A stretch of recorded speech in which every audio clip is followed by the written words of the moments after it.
በዘንድሮ በዓለም እግር ኳስ ታሪክ ትልቅ ተብሎ በተሰየመው የ26 የፊፋ ዓለም ዋንጫ ላይ በአጠቃላይ 48 ሀገራት ተሳትፈዋል። ይህ ቁጥር ከቀደሙት ዓመታት በነበረው በ16 የጨመረ መሆኑን ያሳያል። ከዚህ ቀደም እድሉን አግኝተው ለማያውቁ ትናንሽ ሀገራት ጭምር ትልቅ በር የከፈተበት አጋጣሚ ነው የታየው። ለምሳሌ ያክል የህዝብ ቁጥራቸው 500 ሺህ ገደማ የሆነችው ኬፕ ቨርዴን እና 150 ሺህ ነዋሪዎች ብቻ ያሏትን ኩራሳውን መጥቀስ ይቻላል። እነዚህ ጥቃቅን ደሴቶች በዓለም መድረክ ላይ ደምቀው ሲታዩ ግን አንድ ትልቅና ሊታለፍ የማይችል እንቆቅልሽ ፊታችን ላይ ብልጭ ይላል። እስቲ አስቡት፣ ህንድ 1.5 ቢሊዮን ህዝብ አላት። ቻይና ደግሞ 1.4 ቢሊዮን። የህንድ ህዝብ ብዛት ከኩራሳኦ ጋር ሲነጻጸር በ9,000 እጥፍ ይበልጣል። በህንድ ውስጥ 150 ሺህ ህዝብ ማለት መካከለኛ ሰርግ ላይ የሚታደም የሰው ቁጥር ያክል ብቻ ነው።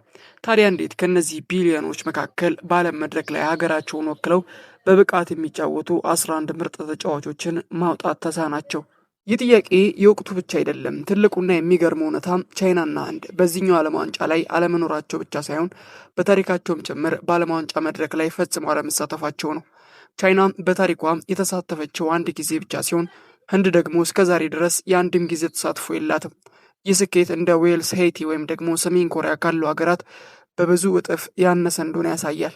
ብዙዎች ህንድና ቻይና ለእግር ኳስ ትኩረት አይሰጡም፣ ሌሎች ደግሞ ስፖርቶችን ያስቀድማሉ የሚሉ ሰዎች ይኖራሉ። ነገር ግን መረጃዎች ይህንን መላምት ሙሉ በሙሉ ሲያፈርሱት ይታያል። መረጃዎች እንደሚያሳዩት ቻይና ከ200 ሚሊዮን በላይ፣ ህንድ ደግሞ ከ136 ሚሊዮን በላይ የእግር ኳስ አፍቃሪያን በዓለም መድረክ ሁሉ አላቸው። ይህ ቁጥር ሁልጊዜም ዓለም ዋንጫ ለሚገቡት ሀገራት አጠቃላይ የህዝብ ብዛት እንኳን የማይደርስ ነው። ስለዚህ ጥያቄው ለምን እግር ኳስ አይወዱም የሚለው ሳይሆን ይህንን የመሰለ ግዙፍ ፍላጎት እንዴት ወደ አቅም መቀየርና ወደ ተጫዋችነት መለወጥ አቃታቸው የሚለው ጥያቄ መመለስ ይኖርበታል።